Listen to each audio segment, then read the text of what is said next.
Assalamualaikum warahmatullahi wabarakatuh. Apa kabar? Semoga selalu dalam keadaan sehat walafiat, tetap semangat. Kalau Anda masih terus mengikuti perkembangan atau gegeran pembangunan pagar laut di pantai utara Tangerang itu, pasti Anda betul-betul hanya bisa mengucapkan satu kata, ini benar-benar gila. Karena perkembangannya ini sangat menarik. Ini terbaru hari ini ya. Menteri Agraria dan Tata Ruang yang juga sekaligus merangkap Kepala BPN Nusron Wahid itu dia merasa dibohongi. Ternyata dia menemukan fakta bahwa pagar laut itu sudah mengantongi sertifikat hak guna bangunan. Bagaimana ceritanya ini ya? Kami sampaikan, kami mengakui, kami membenarkan ada sertifikat yang berseliweran di kawasan pagar laut sebagaimana yang muncul di banyak sosmed tersebut. Jumlahnya 263 bidang dalam bentuk SHGB atas nama PT Intan Agung Makmur sebanyak 234 bidang dan atas nama PT Cahaya Inti Sentosa sebanyak 20 bidang. Kemudian atas nama perseorangan sebanyak 9 bidang. Kemudian ada juga SHM, surat hak milik, atas 17 bidang. 17 bidang. Jadi berita-berita yang muncul di media maupun di sosmed tentang adanya sertifikat tersebut, setelah kami cek benar adanya, lokasinya pun benar adanya sesuai dengan aplikasi Bumi, yaitu ada di Desa Kohot, Kecamatan Pakuaji, Kabupaten Tangerang. Jumlahnya tadi sudah saya sampaikan 263 bidang dalam bentuk SHGB, 234 bidang atas nama PT Intan Agung Makmur, 20 bidang atas nama PT Cahaya Inti Sentosa.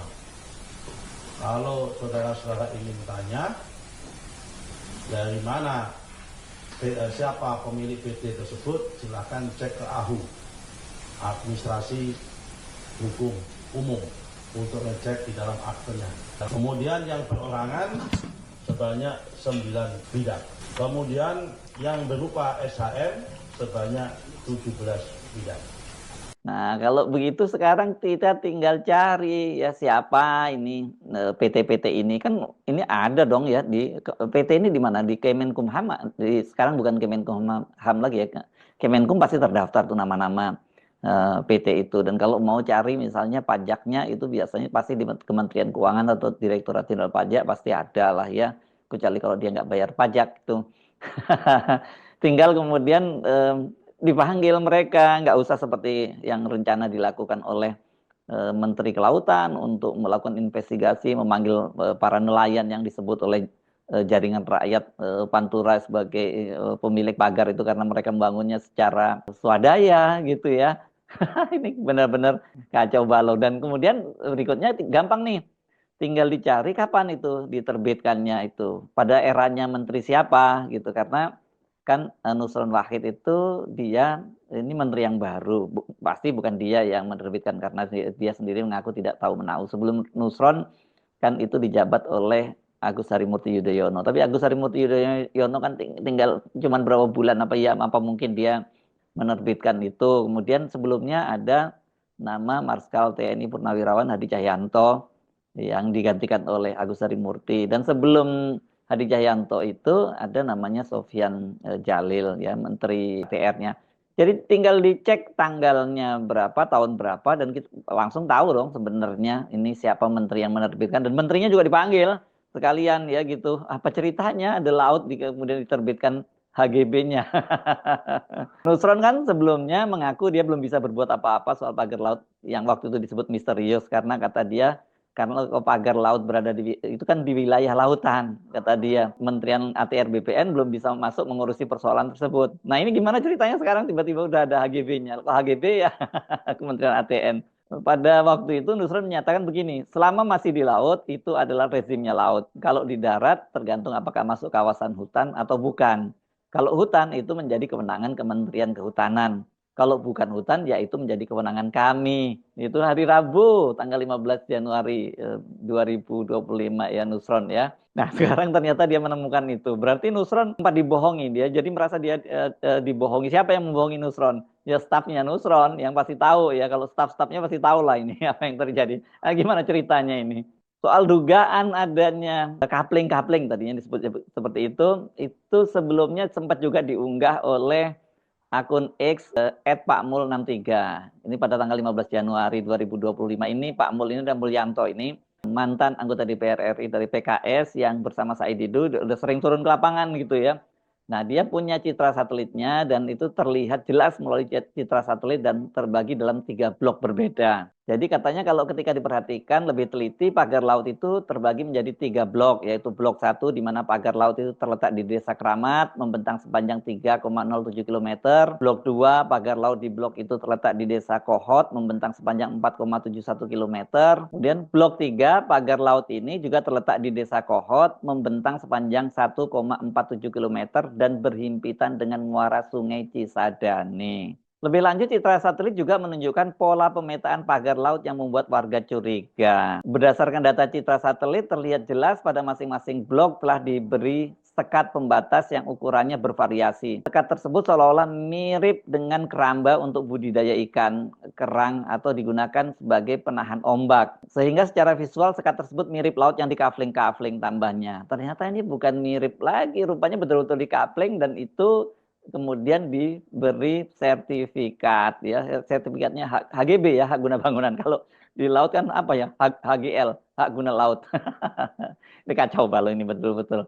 Udah ampun deh, jangan kita kalau mau marah-marah terus kita bisa gila atau kita bisa cepat mati. Ini lebih baik kita ketawakan saja, disenyumin aja ini kalau ada hal yang aneh-aneh yang di belakangan ini muncul ya. Soal ini sesungguhnya ya soal adanya pengkapling-kaplingan atau pemberian sertifikat itu sudah disampaikan oleh Said Didu. Tapi pada waktu itu dia memang tidak menyebut soal sudah terbitnya HGB. Pagar laut adalah puncak gunung es, kebiadaban, dan perampokan aset negara yang dilakukan PIK 2. Itu puncak gunung es. Kenapa? Saya sudah lama dapat informasi bahwa oknum kepala desa di satu menerbitkan kepemilikan kepada pantai dan laut. Dengan modus itu, maka seakan-akan pengembang membeli dari yang punya girik. Yang punya girik. Nah, kalau kita lihat sekarang, itu jelas-jelas mau direklamasi loh, bukan sama sekali untuk menghalangi orang. Dan kelihatannya di pagar itu disesuaikan dengan luas girik pemilik. Peta-peta girik itu. Nah, jadi ini negara ini jadi peta girik, itu peta girik semua. Nah, jadi ini sebenarnya bukan masalah pembongkaran pagar, tapi adalah ada orang yang sudah menjual beli laut, pantai dan laut. Ya, jadi dari situ nggak salah kalau banyak dugaan bahwa ini memang mau direklamasi. Dan kalau reklamasi ya berarti itu kan artinya bagian dari proyek perumahan gitu ya. Nah, setelah kemarin memprotes soal pembongkaran pagar-pagar itu, akhirnya sekarang Kementerian Kelautan itu melangkah lebih maju. Katanya sekarang ini Kementerian Kelautan itu, menterinya Pak Trenggono itu sudah memerintahkan Direktur Jenderal Pengawasan Sumber Daya Kelautan dan Perikanan, itu Pung Nugroho ya, ingat yang kemarin pakai baju loreng, pakai bintang 3 dan pegang tongkat komando itu ya, untuk membongkar pagar laut tersebut dalam waktu maksimal 2 kali 24 jam. Nah, ini apa yang terjadi? Kan sebelumnya Pak Trenggono itu menyatakan bahwa ini kan masih dalam penyelidikan ya. Kalau dibongkar sebagai barang bukti ya ini nanti susah dong penyelidikannya. Nah, sekarang ternyata dia diperintahkan 2 kali 24 untuk dibongkar. Berarti nggak diperlukan lagi dong barang bukti ya. Ini keterangan terbaru loh yang disampaikan oleh Doni Ismanto Darwin. Ini staf khusus Menteri Kelautan yang hari Sabtu kemarin lebih awal sebelum Trenggono protes, dia sudah protes duluan ketika TNI Angkatan Laut itu melakukan pembongkaran pagar. Nah, menurut Doni, Menteri Kelautan dan Perikanan Bapak Sakti Wahyu Trenggono telah memerintahkan Dirjen PSDKP untuk melaksanakan pembongkaran pagar di Laut Tangerang dalam waktu maksimal 2 kali 24 jam. Selamat masa tenggat ini, Dirjen PSDKP tengah mempersiapkan berbagai kebutuhan operasional termasuk logistik, personel, armada, dan koordinasi lintas sektor. Langkah ini bertujuan agar proses pembongkaran berlangsung cepat, tepat, dan terukur. Kementerian Kelautan juga menggandeng berbagai pihak seperti TNI Angkatan Laut, instansi pemerintah terkait, unsur keamanan lainnya, nelayan setempat, serta pakar lingkungan dan pelayanan. Jadi ya, sekarang nggak ngotot lagi dong ya, nggak memberi waktu sampai 20 hari lagi untuk memberikan untuk memanggil para terduganya gitu ya. Karena udah jelas kan sekarang mereka siapa yang punya pagar itu, yang mengkapling-kapling laut tadi itu, yang sudah punya HGB. Ayo, jadi mau apa lagi ya? Sebenarnya sejak awal kan kita sudah tahu lah apa yang terjadi. Tapi kenapa ada yang banyak sekali pejabat pemerintah dari daerah sampai pusat yang pura-pura nggak tahu gitu. Karena misalnya ini saya membaca di Republika ada seorang nelayan yang diwawancarai di situ. Dia mengaku sebenarnya sudah tahu siapa pemilik pagar itu dan dia sudah melaporkannya, tapi ketika dia melaporkannya itu dia malah diancam dan diminta untuk diam. Ini yang diwawancari hanya disingkat namanya. Ini rupanya masih takut juga. MN usianya 55 tahun. Ya, dia itu terdampak proyek pagar laut di perairan Tangerang. Itu menyatakan bahwa protes warga itu tidak digubris aparat setempat, bahkan berujung pada intimidasi. Jadi salah satu awak kapalnya bernama N itu sempat mendapat ancaman. Ini jadi dia punya kapal gitu dan punya awak kapal gitu ya. Lagi proses bangunnya itu kan sampai ribut-ribut. Kami sempat diancam juga kalau memang berani cabut, kalau memang kamu nggak sayang anak istri boleh. Dia bilang gitu, kata MN. Nah karena diancam kemudian MN sempat lapor ke kepala desa, ke anggota TNI. Kami disuruh diam. Jadi kayak rakyat ini mau ngomong apa kalau aparat sudah seperti itu. Nah, kendati demikian, MN mengungkapkan ancaman tersebut sekarang ini sudah tidak ada lagi ya. Setelah ini dibongkar ini ya, meskipun pagar laut itu masih sempat sempat jadi kontroversi karena Menteri Kelautan minta untuk tidak dibongkar.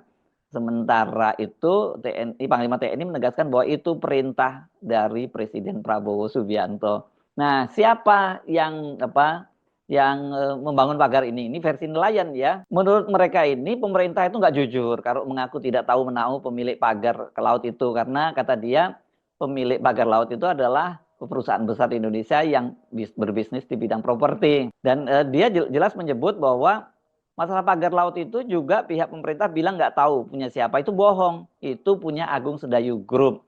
Karena saya bertanya langsung ke yang kerja, termasuk mandornya, Mandor Samson dari Muara dan Mandor Mehmet juga katanya. Clear, jadi dia ini bukan asal tuduh, dia bertanya pada para pekerja di situ. Nah, sehari sebelum pembongkaran pagar laut itu yang dilakukan oleh TNI, kan Menteri Perekonomian Airlangga Hartarto sendiri juga sudah menyampaikan duduk soalnya kasus ini ya. Dia menyatakan bahwa yang disebut proyek strategis nasional itu bukan Pantai Indah Kapuk II. Jadi Pantai Indah Kapuk II itu tidak termasuk proyek strategis nasional. Ini clear jadi ya. Dan katanya yang disebut proyek strategis nasional itu adalah lahan yang berdempetan dengan PIK 2. Jadi kalau PIK 2 saja bukan PSN, apalagi yang lain-lain ya, proyek-proyek yang tadinya disebut sebagai Pantai Indah Kapuk 3 dan sampai 11 itu yang sekarang berubah menjadi Pantai Indah Kapuk 2 ya. Jadi kata Menko Perekonomian Airlangga itu semua proyek PSN itu akan dievaluasi, termasuk PSN yang berdekatan dengan Pantai Indah Kapuk 2 ya, disebutnya Tropical Coastline gitu ya. Dan juga yang ada di BSD ya, Bumi Serpong Damai. Sinyal bahwa Pak Prabowo juga akan melakukan evaluasi terhadap proyek-proyek PSN itu kan sebenarnya sempat disampaikan oleh Wakil Ketua DPR yang juga Ketua Harian Partai Gerindra, Sufmi Dasko Ahmad, ketika dia berbicara dalam sebuah forum di Jakarta. Pak Prabowo juga akan melakukan hal-hal kecil untuk rakyat, untuk kemudian bagaimana supaya mengevaluasi yang namanya proyek-proyek strategis nasional yang kurang berguna untuk masyarakat. Dan hal ini tentunya tidak akan atau kemudian akan membuat sebagian ada yang kurang happy dengan pemerintahan. Jadi sebenarnya Sufmi sudah memberikan sinyal dan dia tahu bahwa ini tidak akan happy. Ada yang tidak akan happy. Ya tidak akan happy siapa ya? Para pengembang besar, para taipan oligarki itu. Jadi sekarang ini kelihatannya pembongkaran pasti akan dilaksanakan setelah Panglima TNI menyatakan pembongkaran jalan terus. Sekarang kan KKP, Kementerian KKP menyatakan bahwa kan mereka sendiri yang akan menyediakan peralatan-peralatan itu. Ya, jadi biar lebih cepat katanya gitu. Jadi nggak ngelawan lagi nih Pak Menteri KKP, yang nggak ngelawan lagi perintah Pak Prabowo ya. Karena memang orang terpecah ketika Pak Menteri KKP ini meminta agar jangan dicabut dulu itu. Kan banyak yang menyatakan benar sikapnya Menteri KKP karena itu kan jadi barang bukti. Sementara dan mereka banyak menyalahkan ini kan ngawur nih Pak Prabowo langsung main bongkar saja. Tapi rupanya ini pasti Pak Prabowo sudah punya data-data juga dong ya, siapa pemiliknya di situ. Nanti kalau kemudian memang ada sanksi administratifnya kan tinggal didenda saja ya. Kalau korporasi jelas kan tadi ada nama-namanya, kemudian dicari afiliasinya seperti apa. Dan kalau kemudian nggak mau membayar denda kan bisa disita ya, ini aset-asetnya. Pemerintah punya kewenangan semacam itu. Saya kira clear ya soal pagar ini. Ini bukan pagar seperti yang dicoba didengung-dengungkan oleh para buzzernya Pantai Indah Kapuk II yang menyatakan bahwa itu justru dibangun oleh nelayan, itu justru pagar-pagar itu nanti membuat para nelayan bisa mendapatkan kerang dengan lebih mudah karena nanti itu untuk rumah-rumah para kerang. Jadi ini pagar laut itu adalah bagian dari tadi itu, bagian dari kapling-kapling laut dan mereka ternyata sudah mendapat sertifikat hak guna bangunan.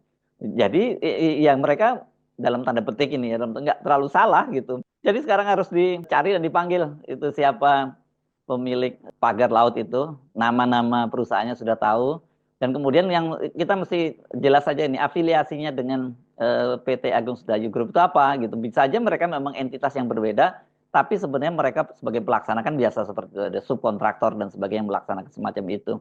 Jadi kalau versi Said Didu tadi kan bekerja sama dengan kepala-kepala desa menggunakan girik dari para nelayan yang tambak-tambaknya sudah berubah menjadi wilayah lautan karena apa itu bukan hanya abrasi ya abrasi dan kemudian air laut menggenangi itu dan kemudian ini dibeli oleh para pengembang tadi PT-PT tadi dan kemudian ujungnya itu ya pada bos besar pengembangnya itu. Saya kira kan cara mainnya seperti itu, seperti juga pembebasan lahan-lahan di lapangan itu yang melakukan pembebasan lahan kan bukan langsung PT Agung Sedayu Group tapi melalui PT-PT lain yang mereka kemudian bekerja untuk kepentingan Agung Sedayu Group itu yang kalau saya simak dari berbagai penjelasan dan hasil penelusuran Said itu di lapangan sebelumnya. Saya Sebenarnya Arif dari Forum News Network. Sampai jumpa lagi. Wassalamualaikum warahmatullahi wabarakatuh.